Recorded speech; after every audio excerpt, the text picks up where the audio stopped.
என்னைத் தேடும் இறைவனே, உம்மை நாடி வருகிறேன். என்னைத் தேடும் இறைவனே, உம்மை நாடி வருகிறேன். மே 2ஆம் தேதி. இன்றைய தியானத்தின் தலைப்பு அன்பின் கயிறுகள்.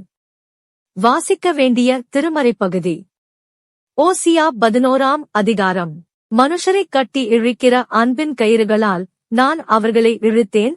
ஓசியா 11ஆம் அதிகாரம் 4ஆம் வசனம். இந்த அதிகாரம் பரிசுத்தமான கர்த்தருடைய இருதயத்திலுள்ள பாச உணர்வுகளையும் அன்பையும் அழகாய் படம் பிடித்து காட்டுகிறது. அதே சமயம் அவர் இருதயத்தில் உள்ள குழப்பத்தையும் பரிதாபங்களையும் கூட சொல்லுகிறது. 8ஆம் வசனத்திலே என் இருதயம் எனக்குள் குழம்புகிறது என்று சொல்லி பரிதபிக்கிறார். தேவன் தன் மக்களான இஸ்ரவேலரை நேசித்ததையும் அவர்களோ விலகி விலகி விக்கிரகங்களண்டே போனதையும் தேவனுடைய இருதயம் வேதனைப்படுவதையும் இந்த அதிகாரம் மாற்றி மாற்றி சொல்லுகிறது. இஸ்ரவேல் இளைஞனாய் இருந்தபோது அவனை நேசித்து எகிப்தின் அடிமைத்தனத்திலிருந்து மீட்டார். அவனோ அவரை விட்டு விலகிப் போய் பாகாலுக்கு தூபம் காட்டினான். எப்ராயீமை கைப்பிடித்து நடக்க பழக்கியவர் கர்த்தர் என்றும் தன்னை குணமாக்கியவர் அவர்தான் என்றும் அவன் அறியாமல் போனான். எப்ராயீம் இஸ்ரவேலரில் ஒரு கோத்திரம்.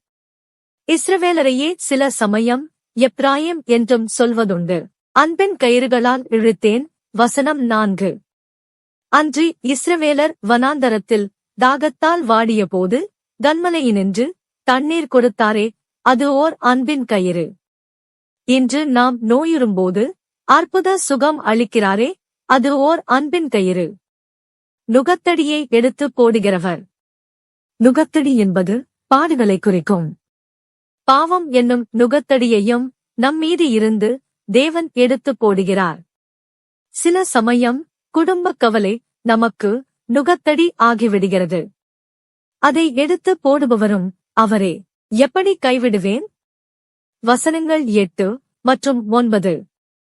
ஒரு தகப்பன் தன் பிள்ளைக்காக புலம்புவது போல பரம தகப்பன் பேசுகிறார். தம் மக்களைக் கைவிடவோ பகைவரிடம் ஒப்புக் கொடுக்கவோ அவரது மனம் இசையவில்லை. அவருக்கு கோபம் வந்தாலும் அக்கோபத்தின்படி செய்ய மாட்டேன் என்கிறார். நான் மனுஷன் அல்ல, தேவனாயிருக்கிறேன். மனிதனாயிருந்தால் தான் செய்த உடன்படிக்கையை மீறலாம். தேவனாக ஆபிரகாமுக்கு நான் உன் சந்ததியை பெருகப் பண்ணுவேன் என்று வாக்களித்துவிட்டு இப்போது அந்த சந்ததியை அழிக்க அவருக்கு முடியுமா? தம் மக்கள் குருவிகளைப் போலவும் பயந்த புறாக்களைப் போலவும் மீண்டும் வருவார்கள். அப்பொழுது அவர்களுடைய வீடுகளில் குடியிருக்கப்பட வேண்டும் என்று அன்பான தேவன் காத்திருக்கிறார்.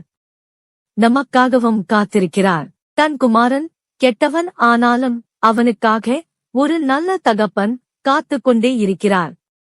ஜெபம். பரம தகப்பனே, உம்முடைய அன்பின் கயிறுகளால் என்னை இழுத்துக் கொள்ளும். ஆமென்.